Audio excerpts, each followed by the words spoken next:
Welcome to the Tech Talks Daily Podcast, where you can learn and be inspired by real-world examples of how technology is transforming businesses and reshaping industries in a language everyone can understand. Here is your host, Neil C. Hughes. Welcome back to the Tech Talks Daily Podcast, where every day I share the human side of life in the tech industry and the stories behind the people who are solving the problems of tomorrow with their technology. And today's guest is Helena Murphy, and she first experienced firsthand the pitfalls of tech startup funding. And after leaving the University of St Andrews, she turned her eBay side hustle business into a successful e-commerce platform which sold sustainable fashion brands. It almost feels like she was ahead of her time there.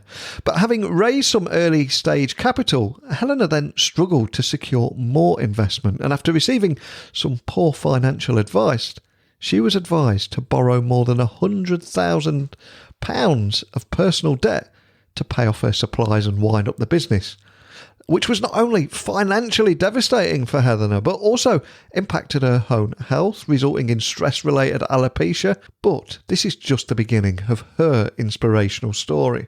Galvanised by this failure, she founded Raising Partners, the business she wished had existed when she was trying to fundraise herself. And since its conception in 2017, Raising Partners has worked with over 100 startups, helping them to raise over £30 million. But enough spoilers and scene setting from me.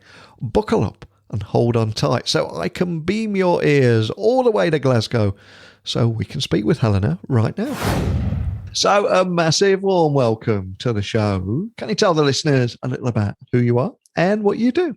Yeah, absolutely. My name is Helena Murphy and I am the CEO and co-founder of Raising Partners. We're an investment firm working with early stage and growth businesses to raise private equity finance from pre-seed to Series B. We work with our clients on everything from financial modeling and strategy through to fully managing an investment round and making investor connections. We also run an angel syndicate where we make early stage investments in businesses that have a significant impact on people, processes, and the planet. So it's good fun. We work with lots of different kinds of businesses all over the world, doing lots of really exciting, innovative things. And I think it's always really cliche to say that no 2 days are the same, but genuinely in our business, no 2 days are the same, no two projects are the same, no two fundraisers are the same. So yeah, it's a nice space to be in. Fantastic. And a question I always like to ask my guests is to share their origin story and where their love of technology originated from, and essentially what put them on the path that they're on today. So can I ask that you share your story with us today? Because let's face it, there's always a story, isn't there? There absolutely is. And probably like most entrepreneurial stories, it's never that kind of straight line that everyone thinks it is, or everyone puts in a financial modeling graph of what their finances are going to look like.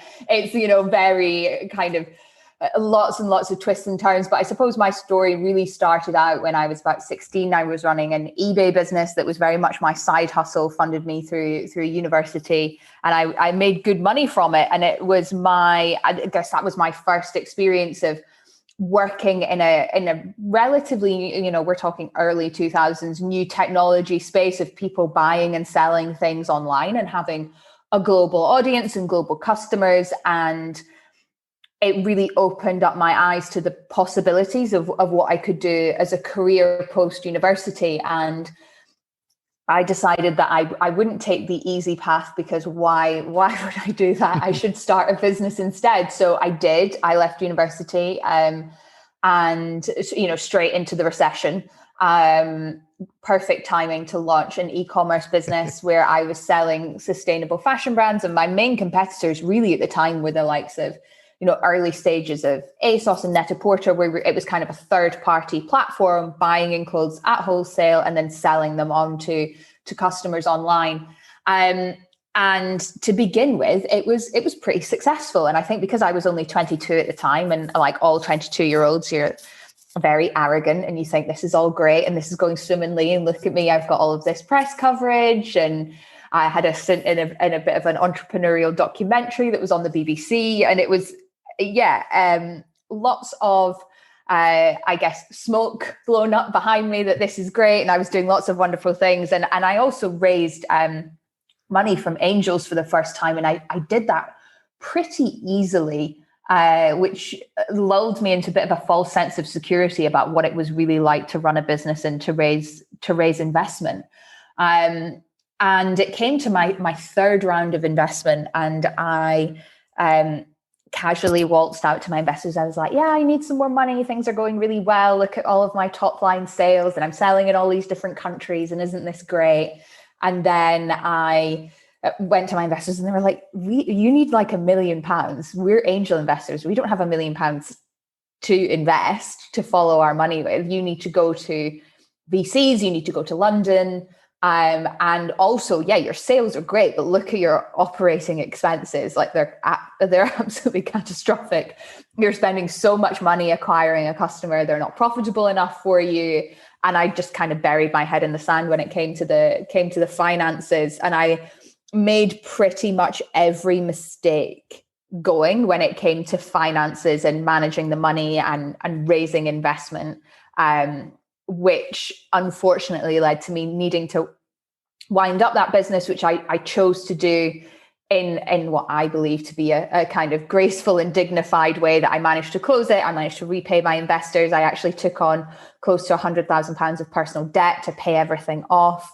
I still have plenty of stock still in my house 10 years later from this failed business. And it was incredibly painful. And I got stress-related alopecia from it. Obviously, this is a podcast, so you can't see what I look like normally, but I have a lot of hair on my head and it was very long. And it fell out because I was so stressed out by this entire process of raising money, of growing this business, and really just taking some absolutely shocking advice from lots of people who didn't really know what they were doing either.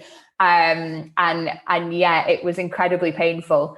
But it did lead me to the business that we run today, which is Raising Partners, which is essentially what I wish had existed for me all those years ago when I was starting out in tech and running an e-commerce business and helping people navigate what is a notoriously very tricky landscape where you can trip up and you can make really easy mistakes, but they're completely avoidable. So that's a bit of an insight and background into my journey and how I got to where we are today in terms of Raising Partners and the gap that we fill in the market.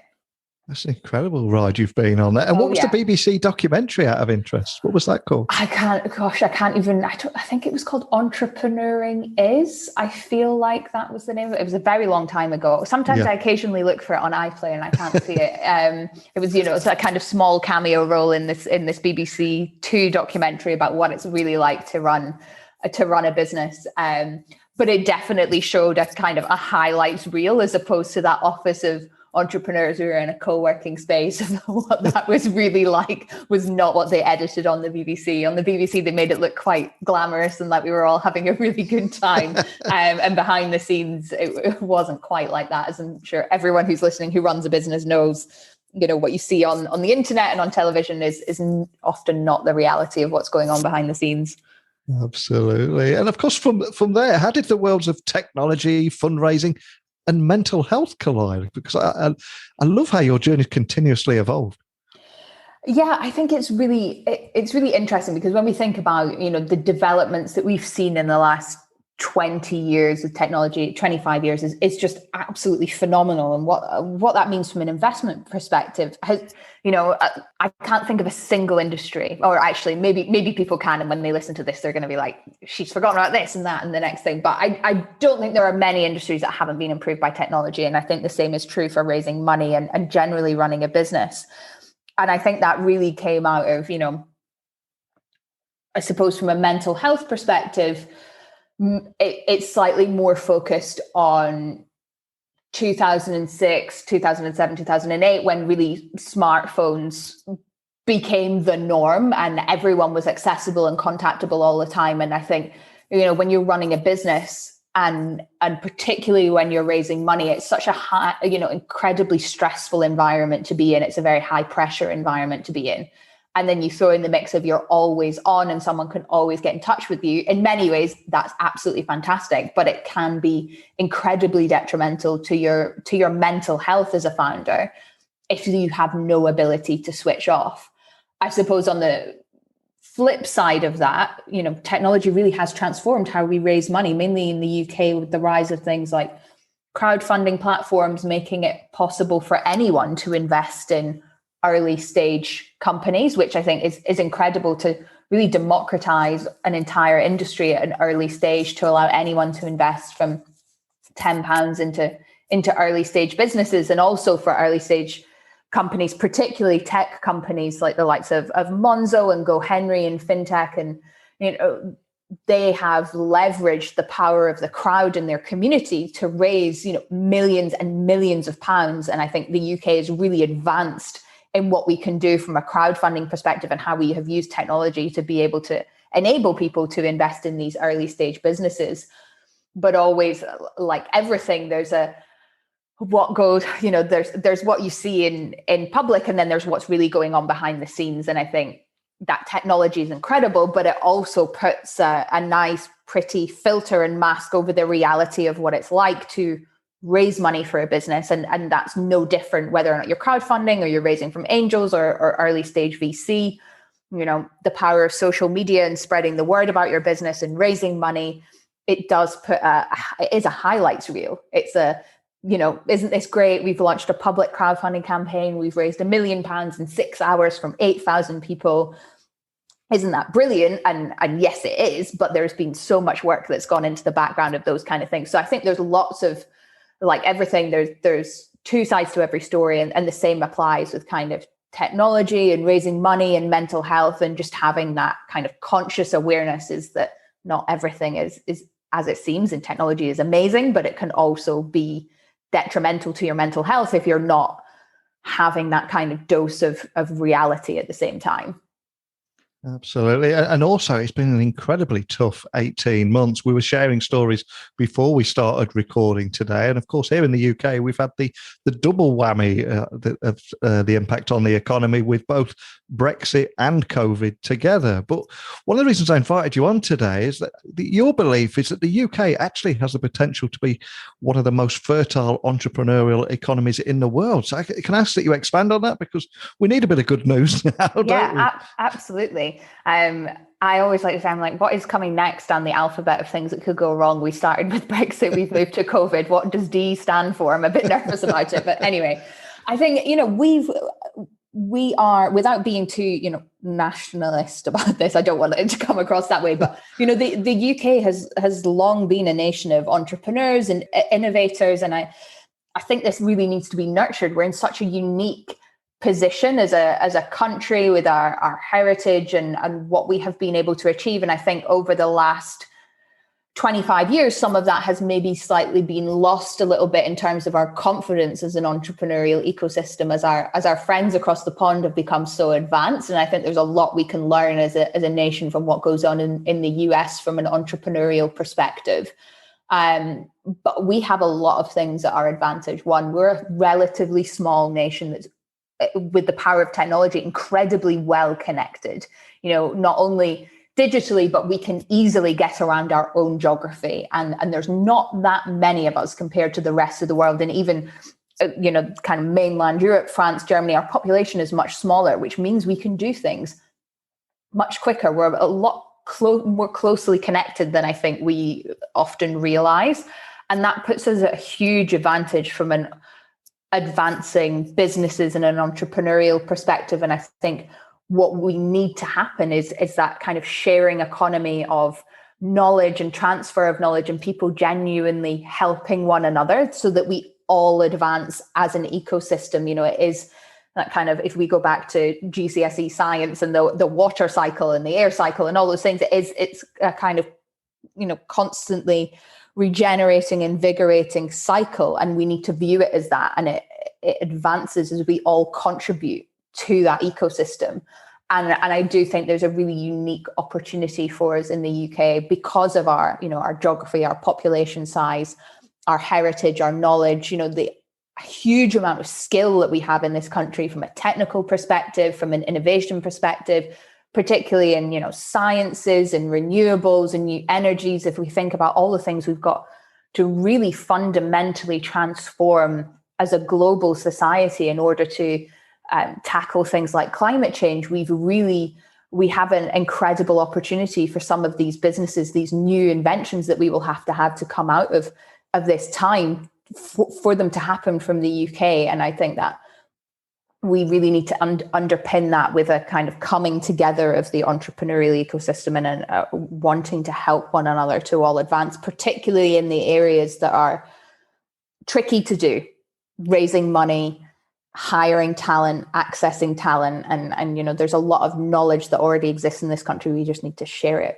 with one another. So I think it's a really, really exciting time to be running a business in the UK, particularly if you're tackling some of these larger challenges that we all face through the lens of climate change. You're so right there. And there is so much opportunity at the moment as well. Absolutely. But how do you think we could greater leverage technology to demystify that fundraising process in order to prevent startups from failing and helping them thrive and survive in a post-pandemic world? I think, like a lot of things, it's really rooted in education. As I already said, the kind of sharing of knowledge and education. And one thing we're trying to do at Raising Partners, we recently launched Runway, which is our Runway by Raising Partners, is our digital content platform that is essentially a download of our brains as investment professionals of these are some of the really common mistakes that you could be making. This is as detailed as we can possibly get about the do's and don'ts of raising money, of demystifying the entire landscape of, from the very fundamental basics of, what does it mean to raise under a convertible note? What key things should I consider if I'm hiring a solicitor? What are the fundraising fees involved? Some of the basic building blocks that make up our industry, and sharing that knowledge with people for free, because I believe that everyone should have access to that, and for it not to be a kind of, a paid lip service blog that's just the highlights of the information. It has to be incredibly detailed, because the devil is in the detail when it comes to raising money. And I think that's really, really important. And, technology enables us to share that information, to publish different kinds of content, to, like yourself, with podcasts and video content, and it makes it accessible for everyone with an internet connection to get access to that information, as opposed to it being something that people get because they know someone that they went to a Russell Group university with, who's their mate, whose dad raised money, whose friend invests.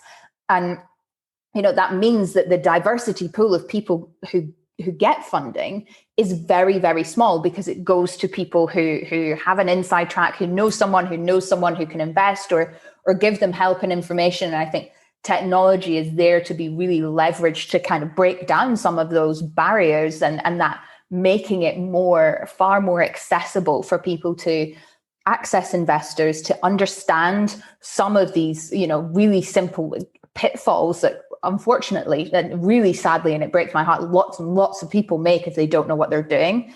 And I think I speak so passionately about this because anyone, and I've got a call after we've got this recording of a podcast with someone who's like, even if you just speak to me for 20 minutes and I can point you in the right direction of, you should have you thought about this, or, oh, you're based in the Midlands, you should speak to this investment fund because they're looking to invest in so and so at the moment. I think in addition to that, we've got we've got so many incredible technologies coming up that can help simplify the entire process. It's not just about educating people on what they shouldn't, what they can and can't do, or how they, overcome some of these pitfalls. But we've also got, new technologies, new platforms launching, particularly in the UK, that can really simplify some of the things around, a legal process of putting all of your angels into a nominee structure. I think is incredibly interesting, makes raising angel money much, much more efficient, less costly to entrepreneurs, and simplifies the entire process, which is really what we need. Raising money is never going to be easy, but we can make it simpler. There are no easy paths to financing your business, to running a business. No one's got a secret sauce, secret formula that you don't know, but people do leverage things to make processes easier for them to do and simplify the entire process. And that's really where technology it plays a massive role. And then I think the third element of it is having a transparency around data and analytics of who's investing in what businesses in the UK, and broadly across the globe. There's some really interesting activity happening at the moment in Israel, in the Nordics, of course, in the US, in South America, in China. It will be really interesting to see what happens in early stage investment as they develop as an economy. And I think that data sharing and analytics, and particularly in investment, is going to be really interesting in helping people to demystify the entire process and to have success when it comes to raising money. And I do suspect we'll have people listening all over the world, and many of those people 2 years ago might have been juggling a day job in the corporate world and have a side hustle where they're building a business on the side, and have used the events of the last 18 months, especially with increased redundancies and furlough schemes, etc., to go out there and use this as an opportunity to get their startup made. And for those people and the people that are new to this space, can you just walk them through how fundraising works and what a young business actually needs to succeed? Sure. I suppose I'll try and break it out into 4 parts. I think, first of all, you need to think, depending on the size and the stage of your business, you need to really think about how much you're looking to raise, and that will dictate how long the process takes, because I think that's something that people grossly underestimate. On average, it can be anywhere between 4 months to, up to 10 to 12 months if you've never done this before, or if you're raising a large amount of money. And it's really important that you have your eyes open to how long the process takes. If you're thinking about, maybe I'm going to do this and I might be raising money and I'd quite like it to, cash to land in the bank. And that's the day I'm always focused on. I'm not focused on the day you get offered a term sheet or the day you go into due diligence. But for founders, the most important day is the day you get the money, because nothing is certain. It's like exchanging on a house, and nothing is confirmed until the cash lands in the bank with you. So be mindful of that. And it's, it is a continuous cycle. You'll find that you finish one round of investment, and I know this sounds very painful, but you likely then start thinking about the next round. So just be mindful of that and conscious to it. And then when it comes to actually executing on a round, there's 3 main stages. The first is getting investor ready. So doing a financial model, having an investor deck ready, profiling of these are the ideal kinds of investors, doing your research, getting professional help if you can afford it. I would always recommend, like anyone, if you get a lawyer to do your legal agreements, you should be getting someone to help you in a professional capacity to raise money, especially if you've never done it before. So that investor readiness phase tends to take between 6 and 8 weeks, depending on how financially literate you are as a founding team, how much stuff you've essentially already got in the bag. And then there's a live period, or we would call a live campaign, or going to market, where you actually speak to investors. You have investor meetings, you are offered term sheets, you negotiate, you go through due diligence, and you're speaking to people all of the time. And that can last anywhere between 4 weeks and 4 months, depending on how much money you're raising. And as I've already said, it's very similar to buying a house, in the sense that you can be trumped at the last minute with someone else coming in, or investors withdrawing because they found something in a due diligence that they didn't like, or likewise, you seeing a term sheet from investors and being like, oh, well, actually, they want to charge me fees for this money, or I don't like this part. And it's always a negotiation, and that takes time, and a lot more time than you think it will. So that period, as I said, can be anywhere between 4 weeks and 4 months. And then the final part is that legal and completions process, where everyone is signing all their documents. And if you're raising money from angels, they have to be verified. They have to sign legal documents that they can afford to invest in your business. You have to do KYC and AML checks. These are all of the things that people don't think about. It's not quite as simple as go to someone, they give you money, they transfer it into your bank account, you give them shares. That legal and completions process can take kind of 4 to 6 weeks on top of that as well. And that's all before the cash lands in the bank. So you can see how easily it's a project in and of itself just to raise money.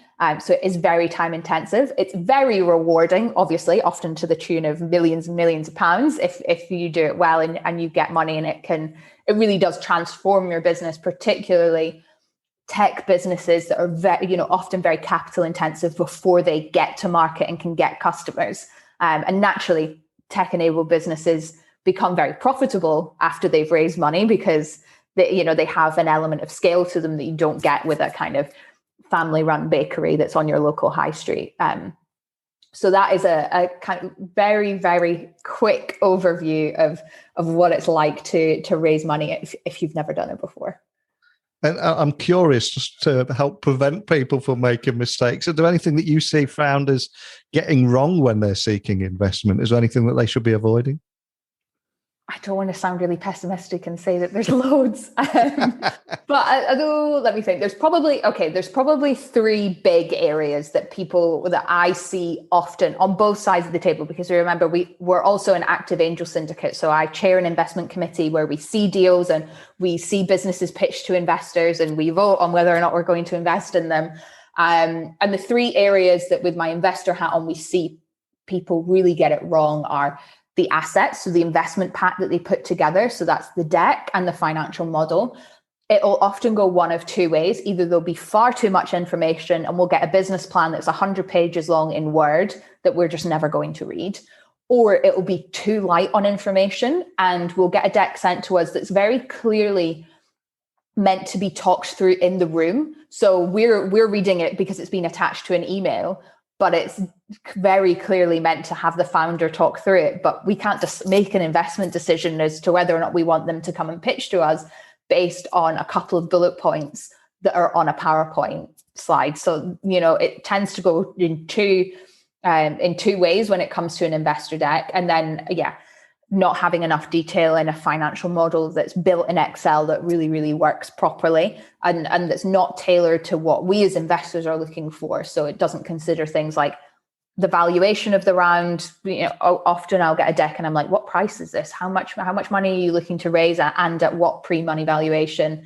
What are the potential exit opportunities and returns for investors, the market sizing, the real opportunity, how you're leveraging technology, where the scale comes in with the business, what the key metrics are. So churn rate, customer acquisition cost, lifetime value, really key tech metrics that we're looking for are often missing. It is a sales pitch, but it's also not at the same time. It's an investment pitch and it's got to be tailored to what we're looking for as investors.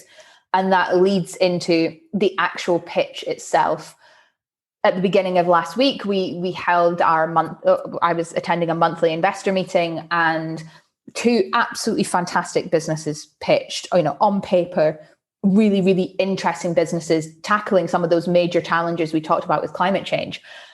And I almost wanted to cry as they did their pitch, because they hadn't practiced, very clearly hadn't practiced, and they hadn't prepared for Q&A at all. So it was very much a high level sales pitch that had a lot of fluffy information in it that didn't really get to the nuts and bolts and fundamentals of how the business worked quick enough. And I could see, the pitch was 15 minutes long each, followed by 15 minutes of Q&A. And as they went through, I could see investors shutting down of, no, you've not said this, you've not said that. And I could see the kind of eyes glazing over. And, that's one of the reasons we exist as a business, as raising partners, to help people get through that net and stop them making some of these really, really fundamental mistakes. And I was like, oh gosh, I wish you'd just spoken to me for 20 minutes before this call, and I could have really helped you with how to handle this session and the Q&A that was involved.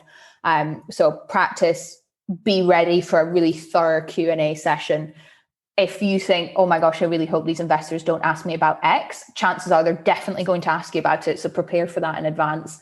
And then thirdly, as I've already referenced, kind of giving it the time. People don't give it enough time to raise money. And I get people coming to me saying, I need £1 million in 6 weeks. Very, very similar to the conversation I was having with investors 10 years ago. And that's just simply not enough time. So give it plenty of runway to raise the money, to get it in the bank, so that you have got that breathing space, so that you can make decisions from a place of knowledge and a place of power and secure in the knowledge that you're doing the right thing for you and your business, rather than deciding to take money from someone just because you're like, oh my gosh, I need this money cash in the bank right now. I need to make this decision. And you're kind of forced into a corner. Another reason that I invited you on the podcast today was I was reading that you guys are leveling the playing field in investment by trying to democratize access to funding, advice, and contacts. Is that something you can expand on how you're doing that?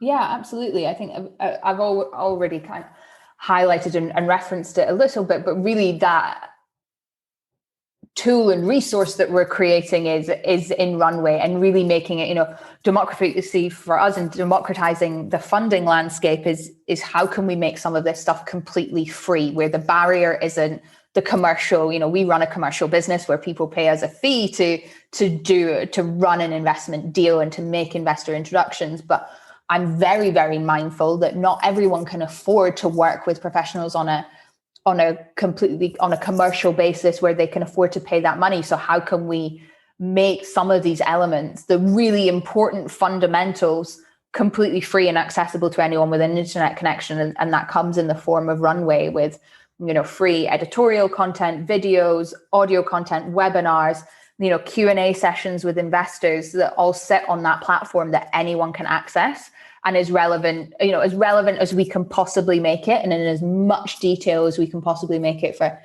any kind of business wherever they are in the world. And we really wanted that to be a go-to guide for raising money. Like, if you're looking to raise money, at least visit this platform. You can read everything we've got on there for free. You can understand who the key players are in the UK investment market, and more broadly across the European market. You can look at key investment terms. You can look at what you should be looking for in a term sheet, how you hire a solicitor, which investors are investing in which space, really to kind of level that playing field, to stop it being something that only those with connections and previous knowledge or experience in raising money have access to. Because I think that's one of our biggest risks in making advancing the entrepreneurial ecosystem, is that investment becomes a closed industry to those who have, family members in it, former alumni connections from university, and it stops the diversity of both founders and founding teams, and also businesses having access to investment, which means that they don't get to grow. And at the end of the day, we all lose out in that scenario, because, the person who is from, maybe doesn't have the money to hire someone to help them raise investment, or they don't have a friend that has done this before that can give them the advice, but actually that person is sitting at home with, and this is a very kind of a big example, but sitting at home with the cure for cancer or a chemical equation for a new synthetic fuel, and they don't get the chance to get that business off the ground because they never got the money to finance it in the first place. And the reason they didn't get the money is because they didn't know how to do it. And that's really our contribution to advancing the entrepreneurial ecosystem. And for everyone listening all over the world, your words are going to be incredibly powerful too. I mean, if there's one takeaway you'd like a startup founder listening and everyone listening to walk away with, what would that be? Okay, the one thing that, if you're going to do one thing after that, is particularly through a lens of if you're going to raise money, is have a look at your finances, even if you don't like Excel. And I was one of those people. I told myself this story about how I was bad at maths and I hate Excel, and that's why I didn't look at it and I didn't raise money when I should have. But get a really good financial model, get to grips with Excel, get a great financial model, understand how your financial model works. If you've already got one or you've had someone build one for you, getting to grips with your numbers is the best possible thing you can do for your business, because everything is numbers based. So try and empower yourself with as much financial literacy as you can possibly get. There's absolutely no substitute for Excel. So you use that tool for everything it's got in it. And yeah, I would say that gives you the most power as a founder and as an entrepreneur. And then the second that I'm going to squeeze into that is to just start doing the same way that you just start with growing your business. One day you decide that I'm going to do this, and the idea kind of snowballs. The same applies with raising money. And as I've already said, one of the biggest mistakes we see people make is that they leave it too late. So if you think you want to raise money in the next 12 months, then start that process, even if it's just thinking conceptually or reading some stuff on Runway or reading things on the internet or connecting with people who've raised money before. Start having those conversations now. Fantastic advice. And I've loved having you on today and hearing more about your startup story and your origin story too. But a question I always like to ask my guests as well is if there was a soundtrack to that story too. Is there a particular song that has accompanied you throughout your career or just helps you get your head in the zone before those big meetings or going to deliver a keynote? Is there a song for you that springs to mind? And is there a story behind that choice too? Yeah, I think there probably is. This is a great question. It's relatively new. I guess I've been doing this for kind of 10, 12 years now, but the song that I think of or that I play quite often when I'm walking to a meeting or I'm walking along the street is I play Ain't Got Far to Go by Jess Glynn. And I think it's got a really upbeat beat to it. It's quite positive in terms of, you can do this. You've come such a long way, which I think is something that as entrepreneurs and founders, you can really forget to reflect on how far you have come and that there actually isn't that far to go now on your journey, or even if there is, you have managed to get to where you are today and you're still here. So I love listening to that when I'm walking somewhere, or back in the day when we would travel places and I would be on the tube with my headphones in, I would quite often be listening to that if I was going to meetings. Those were the days, weren't they? Traveling. I know, travel. Although I do not miss the Central Line. Do not miss getting on a bank ever. Well, I'll add that to the Tech Talks Daily Spotify playlist for everyone listening. And before I let you go, for anyone that would like to find out more information about the work that you're doing, find you online, contact your team, what's the best starting point for that? So the best place to find us is raisingpartners.com. And you can also find us at runway.raisingpartners.com, which is that free content platform that I've been discussing. And you can find us at runway.insider on Instagram. My name is Helena Murphy. You can connect with me on LinkedIn. I love chatting, as you've probably guessed from this podcast. So please get in touch with me if you want to raise some money. I will help you in any way I possibly can, even if it's completely free and I just point you in the right direction of what you should be doing next. Wow, that's fantastic. Very kind of you. Thank you so much. And a big thank you for taking the time to come on here, share your story, the lessons that you've learned and helping others. But I'd love to stay in touch, see how your career continues to evolve and speak with you again soon. But thanks for joining me today. Thank you so much.